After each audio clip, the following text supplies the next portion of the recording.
Under some very limited circumstances, a police officer may kill a citizen, but only when it's necessary to kill him.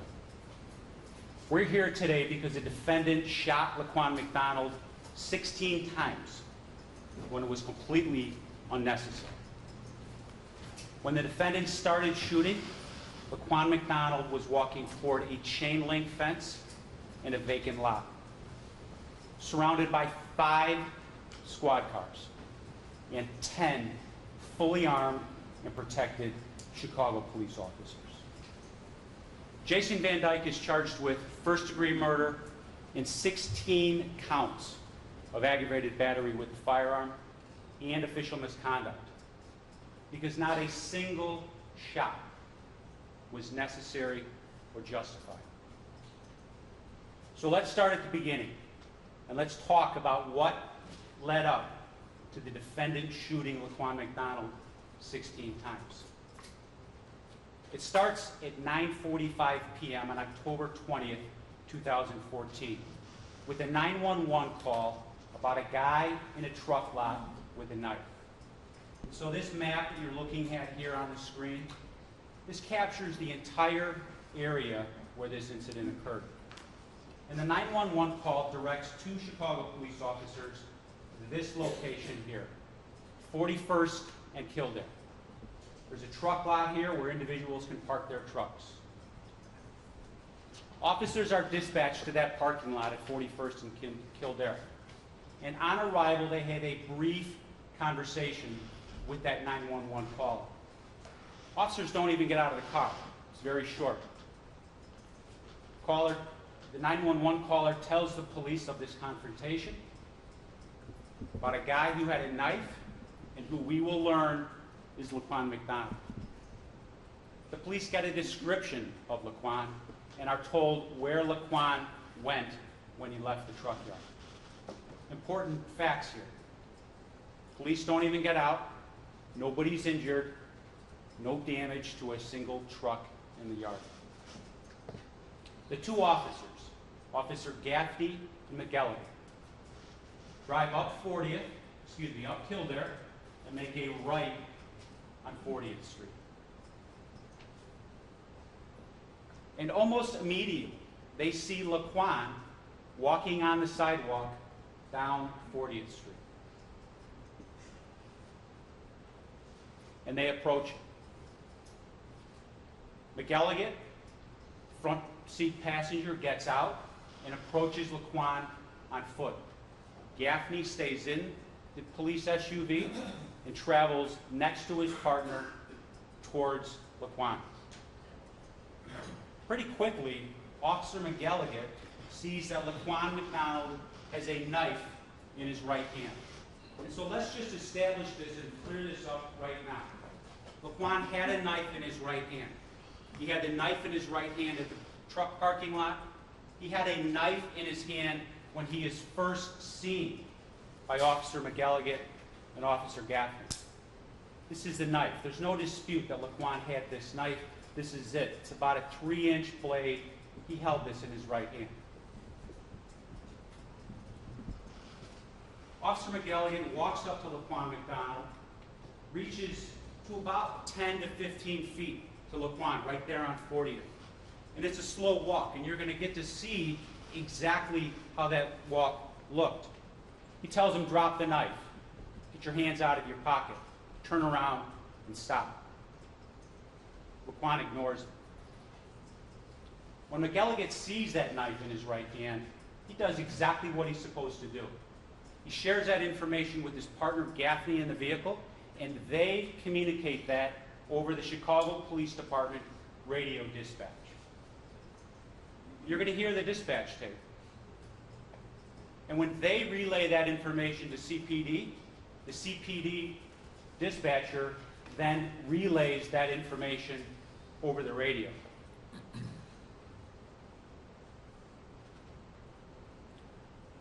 And sure enough, they call out for a taser. The CPD dispatcher calls out for any other unit in the area with a taser. And sure enough, another unit, another police unit in that area, in this general police beat responds that they have a taser. Now, every Chicago police officer that is in this area has access to that radio traffic. And every Chicago police officer on that radio frequency, including the defendants, would have been able to hear that radio conversation between Gaffney and McElligott, the dispatcher, and then the dispatcher's request for another unit with a taser. McElligott continues to walk towards Laquan, telling him to stop, drop the knife, turn around. Laquan ignores him. Doesn't run, doesn't turn around and swear or attack or threaten Officer McElligott. He just ignores him. He continues to walk down that sidewalk. Now, portions of this foot pursuit, as I said, are captured on surveillance video. Portions of this entire incident, start to finish, are captured on different types of surveillance video. Let's go back one slide. The incident starts here, it ends here, and as we progress all along this route, the red line with the dotted line, we're going to get to see bits and pieces of video that was captured from businesses, bits and pieces of video that was captured from dash cam from police vehicles. I also want you to understand right from the beginning that none of this video has sound, but we're going to get to see exactly what happened. So as Officer Gaffney stays in his SUV, Laquan walks on the parking lot with Officer McElligott 10 to 15 feet behind Laquan. They reach this building here. This is the Greater Chicago Food Depository. And the Greater Chicago Food Depository has surveillance cameras on this corner, and they're both facing down towards 40th and the sidewalk, exactly where Laquan, McElligott, and Gaffney are walking. And this is our first opportunity to see on video exactly what happened. What you're seeing here is Laquan McDonald walking on the sidewalk, followed by Officer McElligott, Officer Gaffney, and the SUV.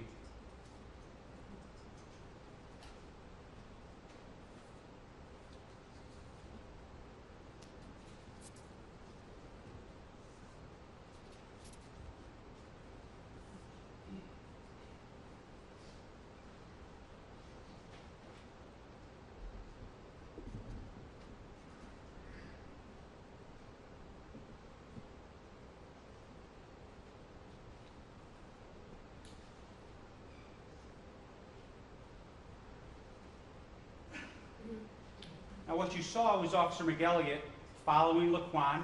In his left hand, McElligott has a flashlight. He's illuminating Laquan. In the SUV, Gaffney is using the spotlight from the windshield, also illuminating Laquan as they walk down the sidewalk. Now when they reach this next intersection, the intersection of 40th and Karloff, Officer Gaffney from the SUV decides to try to make a maneuver to end the foot pursuit. And as he reaches Karloff, as Officer Gaffney reaches Karloff, he turns his SUV immediately in front of Laquan as Laquan is leaving the sidewalk onto the street of Karloff. When he does that, Laquan's got the knife in his right hand. He hits the front windshield with the knife. Now, nobody's sitting in the car where he hits the windshield because McElligott was sitting there, but he's outside of the squad 10 to 15 feet behind Laquan. So he strikes the windshield, and he pops the front right tire of the police vehicle with the knife. Tire goes flat, the walk continues. Nobody's hurt. Gaffney stays in the car driving the squad. McElligott, still on foot, still within 10 to 15 feet, and feels safe enough to continue to walk behind Laquan McDonald after this. Over the radio, again, they relay that information. He popped our tire. Now, other units are responding to this area. Laquan, McElligott, and Gaffney continue along 40th. And as 40th intersects with Pulaski, there's a Burger King here, and there's a parking lot adjacent to the Burger King. As Laquan, McElligott, and Gaffney reach the Burger King, we have our second video that we get to see exactly what happened here. Laquan is going to cut through the parking lot. And here's the second video we get to see.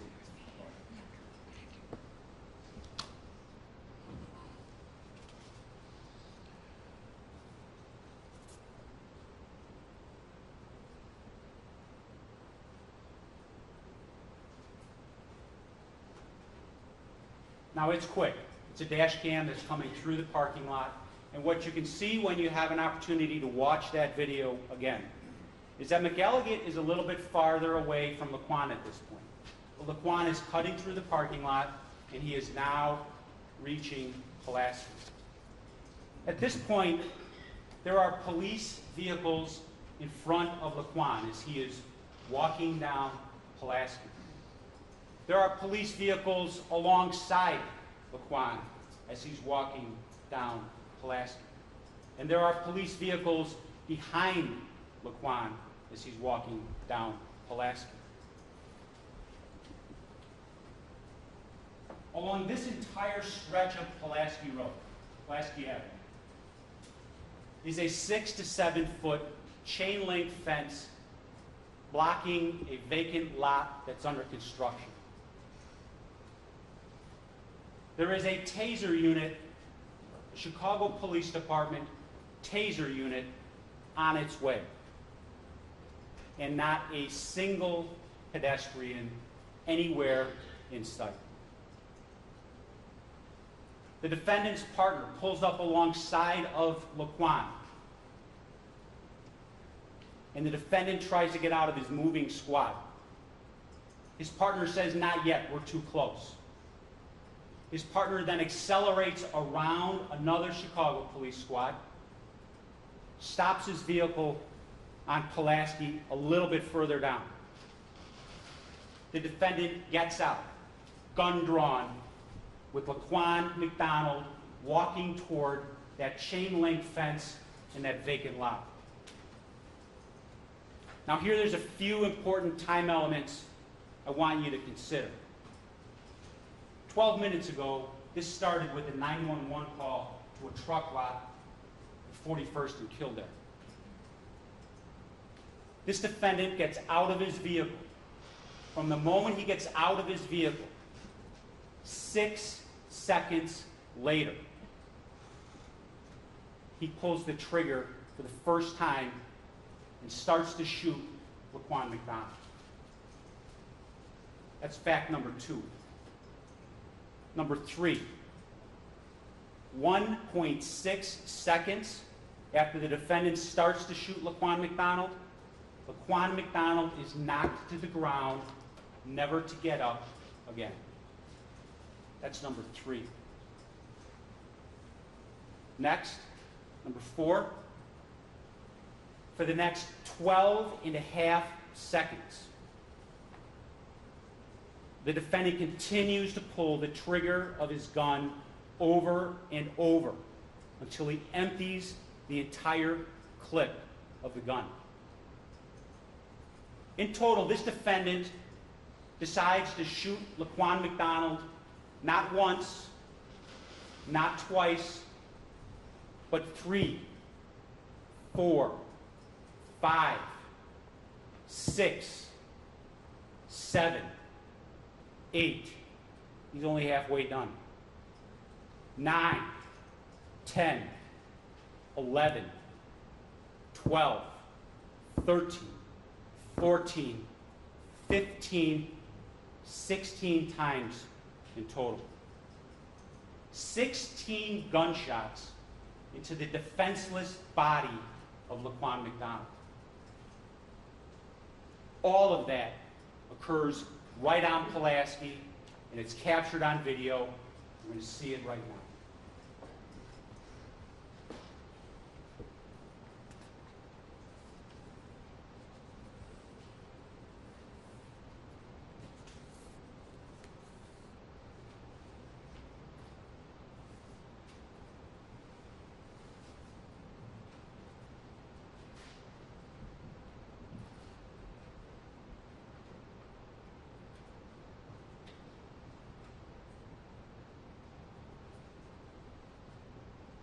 What you saw right there at the end of that video clip is the defendant's partner walking up to the body of Laquan McDonald and kicking that knife from the ground away. And right before that happened, right before his partner walks up and kicks the knife away, what is the defendant doing? He attempts to reload his gun with 16 more, until his partner stops him and says, "We got this." The defendant did all of this, every single shot, while Laquan McDonald was surrounded by 5 squad cars, 10 fully armed and protected Chicago police officers, including himself. Another taser unit from the Chicago Police Department literally moments away. A chain link fence, 6 to 7 feet tall, protecting this vacant lot, and not a single pedestrian anywhere in sight. During the 6 seconds that Jason Van Dyke was outside of his squad, and he saw Laquan walking with the knife toward that vacant lot on Pulaski, this defendant, he didn't know a thing about any medical condition that Laquan McDonald had. He had absolutely no idea about the autopsy findings that wouldn't come out for weeks and months later, that showed there was PCP in the system, in the body of Laquan McDonald. He didn't know a single fact about Laquan McDonald's tragic and troubled childhood. What he did know, what he did see, was a black boy walking down the street on Pulaski towards a chain link fence and having the audacity to ignore the police. You're going to get to see exactly how Laquan McDonald was acting that night, and what he was doing, what he was carrying, and most importantly, how the defendant gave that 6 seconds of consideration before he started to shoot Laquan McDonald. Laquan McDonald is not on trial here. His background couldn't possibly have any bearing on the defendant's state of mind when the defendant shot Laquan 16 times. The only information about Laquan that could have impacted his decision to shoot is what he knew and what he saw when he fired those 16 shots. And fortunately for us and for you, everything the defendant knew or heard about the incident and Laquan has been recorded on these videos, these dash cams, the radio traffic, and he knew all of that. The defendant knew all of that when he chose to shoot Laquan 16 times.